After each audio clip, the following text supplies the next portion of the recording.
If you need to create invoice PDFs or any other documents for that matter and generate them automatically and perform some other action with them, like sending them in an email, check out SmartSuite. They have the document designer, and you can now use automations to generate those documents automatically. Check it out. Welcome back to the channel. For those of you that don't know me, my name is Zach Stevenson. I'm a business process and no-code consultant. If you need help streamlining or automating any of your business processes, you can visit our website, innerdevsolutions.com, or you can click the link in the description below to book a free consult. If you do not have a SmartSuite account already, you can sign up using the link in the description below. If you already have a solution set up, then we'll just dive into building the invoices table. And even if you have an invoices table already, you can skip ahead and take a look at automating that process of generating the PDF and automating emailing it out to whoever it needs to go to.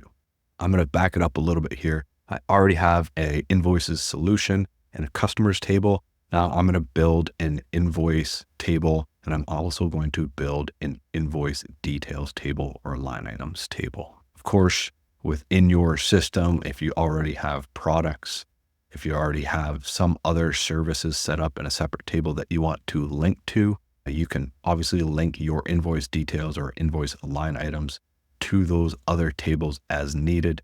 I'm going to keep it simple. Within the invoice details or invoice line items table, I'm simply going to add in the description or the products manually, but the process will be very similar. So with my customers table, I'll go up and add a new table from scratch. I'll label this invoices, and we can rename the record to invoice. Delete a few of these fields that we may not need. The assign to as well, we can get rid of, and I'm going to get rid of the due date. So the title status is fine for now. I'm going to go up here and I'm going to duplicate this table, and I'll name this invoice details. And for clarity, I'll put brackets, just line items, so that we know clearly what we're dealing with. Click this drop down, and the invoice, we can call this details, or items might work better in this case. We can also delete this field, and we'll remove the comment field as well. We can flip back to invoices, and we will worry about building out the invoices table. A few things we need is the invoice number. You could add this as a number field or a text field, but then you'll have to enter it manually. All tables have this already. I'm going to add in this auto number, and I'm just going to rename this to invoice number, and it will generate it for us automatically. The prefix is just going to be INV with a dash, and we'll start at invoice 1. Click update field, and we can add in our other fields. We already have status. We're going to go in here and we're going to add in a date field, and this can be our invoice date. For defaults, I'll add in today. If I'm creating a new invoice, I'll have it by default add in today's date. One other thing I want to do, and I'm going to use a single select field, rename this to terms. In brackets, I'm just going to put days, and we can go something like net 7, net 14, net 30, and net 45, and you can add really however many you want. And I'm going to select this icon here, and we'll open up a new menu, and we can include a value. In the drop down, we'll see net 7 displayed, but we want to assign 7 days or a number value of 7, and that will correlate to days, which we'll use in a calculation shortly. We could go through each of these and add in the number of days that should correspond with. Add in a formula field, and this is going to be a due date. And we want to add a date add field, and we can look down to the syntax. We want to bring in the date. This is going to be our invoice date. The count, we're going to get that number from our terms, and then the unit will be days. The way that's going to be written out is if we start typing invoice date, we can use that field. We'll hit comma. We're going to type in number or numeric, I believe it is, numeric value. If I select it, we can see here that it will return the number associated with the single select field. We're going to use that function. We're going to bring in the terms field within it, and then we're going to add a comma. We can go back to just verify the syntax. It's double quotes that we need, and we'll use days. and there's no error popping up here. Looks like it should work correct. So we'll add that field and we'll enter in some test data shortly. One other thing I want to do is I want to link to our customers field. If we bring in a linked record field or link to customers, we will not allow linking to multiple records. Add field, and now we have a link to customers. In the title, I'm going to go to auto generated, use the invoice number, and I'll also bring in the customer name or the link to the customer. Rename this to invoice ID. Now we can go in, add in some example data. By default, the backlog status will come in. One thing I am going to do is change these. Label this draft, maybe label this paid, and we'll add in one other option here, which could be sent. Now we have pending, draft, sent, and paid. And by default, it's just going to bring in the pending. As you can see here, it's created the invoice number for us automatically. It's added in today's date as the invoice date, but you can always go in, select it, and change the date as needed. The terms, if we want, we can add a default for this as well, and we'll set that at 14 days. So from now on, it will just default to 14 days, but if there's something custom that needs to be selected, you can select that there. And as you can see, the due date is showing November 5th. If I switch that to 7 days, it'll change to October 29th. So the calculation is working properly. And of course, we can link this to a customer. Moving on to the invoice details. In here, we are going to need a number of fields. The first one, I'll just use a text field and name this description, product, whatever you want. Next thing, I will use a number field, and I'm just going to use whole numbers, so the precision will be set as 1, and I'll rename this to quantity. Next is going to be a unit price, so I can use a currency field. And finally, I am going to add in a total, which will be a formula field. Rename this to total, and we can simply bring in quantity and multiply it by the unit price. And now we need to be able to link these invoice details back to the invoice. There is going to be a linked record field required, and we can select invoices. And we are going to allow linking or not allow linking to multiple records. In this case, the relationship is a one line item can only link to one invoice, but an invoice can link to multiple different line items. If I select this field to display back in the invoices table, I want to show that on the far right side. I'll flip back to invoice details. Now that we have that set up, we can go into the details ID field we're going to rename it to. We'll go auto generated, and I'm just going to bring in the description of product, and I'll also add in the link to invoice, that we have a unique ID for every single invoice line item created. Something else that makes sense here often is if we right click and we'll group by the invoice field. So now if I go in, I'll add a example product, type in item 1, we'll have a quantity of 5, and they're going to be $25.78 each. And we can link this to the invoice that we just created.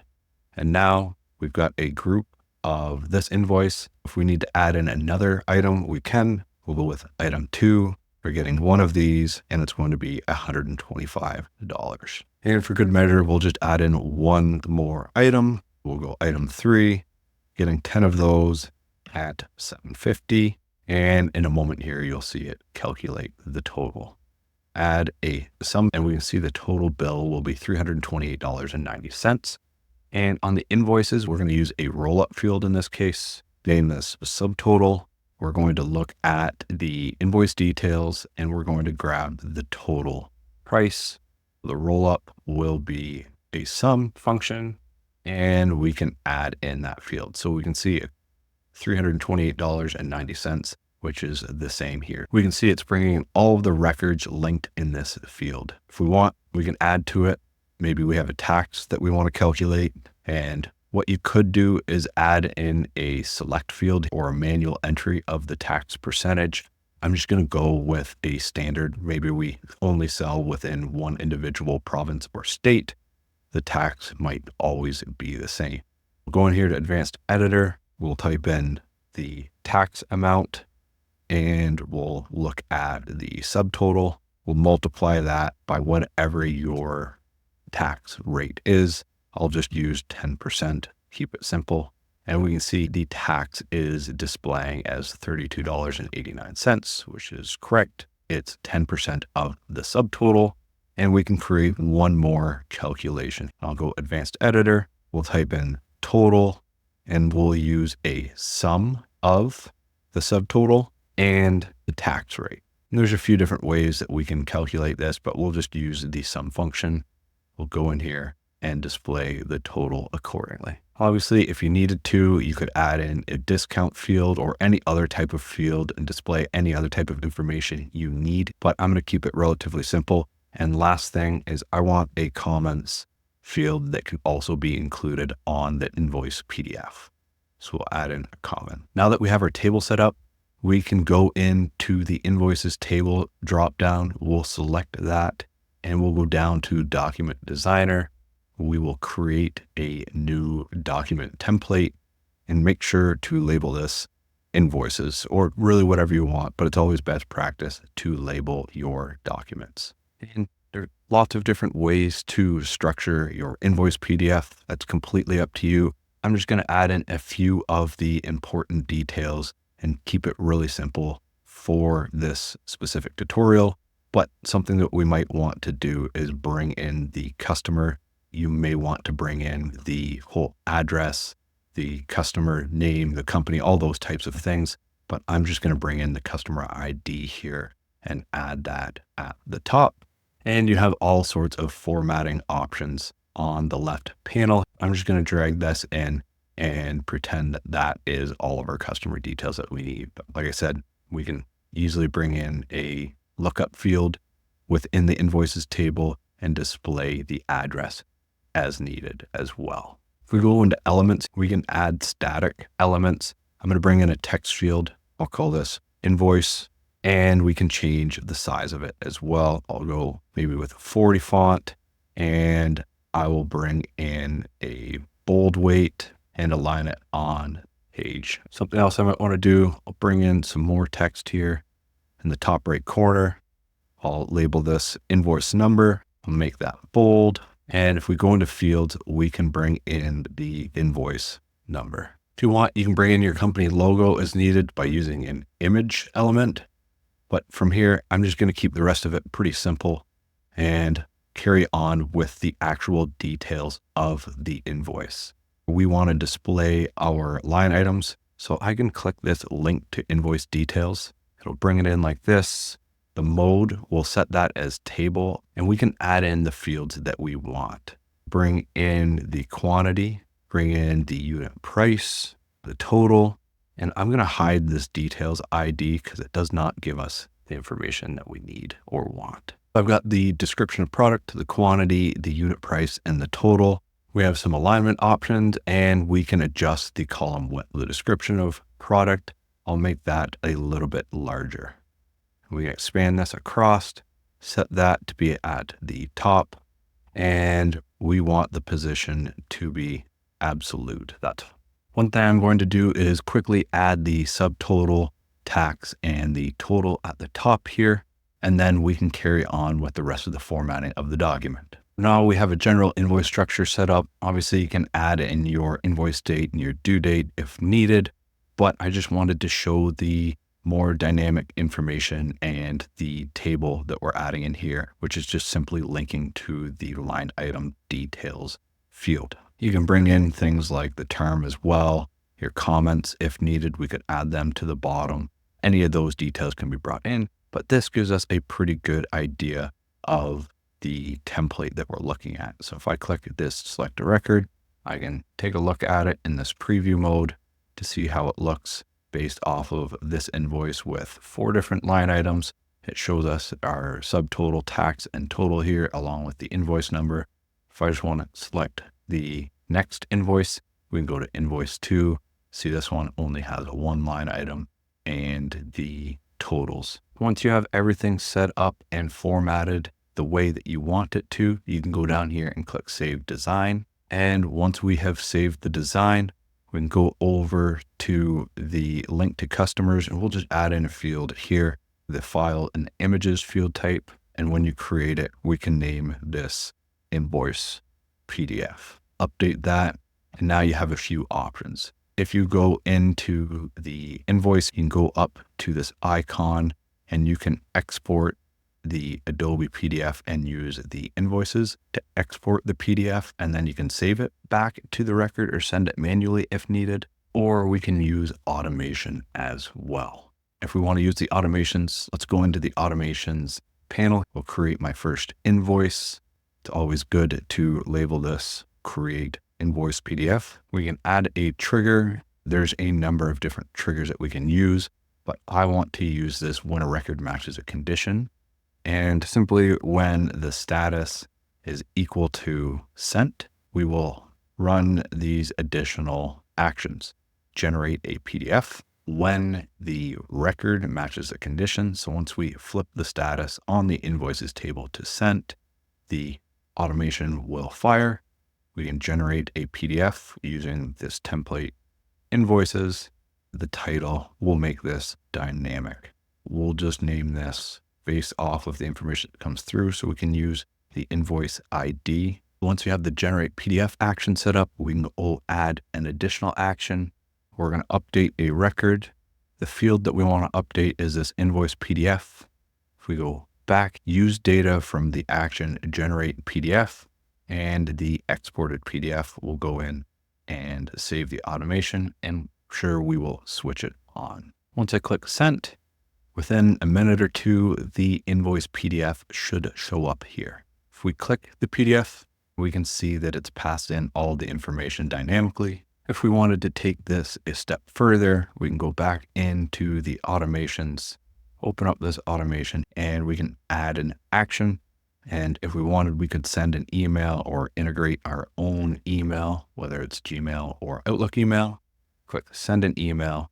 You could add in the user's billing email address. We can add in the subject line, message, whatever we want, and then the attachment. We would be able to use the PDF that we create automatically within the final step or action within this automation, and it would send out that invoice PDF as we've generated it. That's it for this video. I hope you enjoyed it. Make sure you hit that subscribe button so you get more tutorials in the future.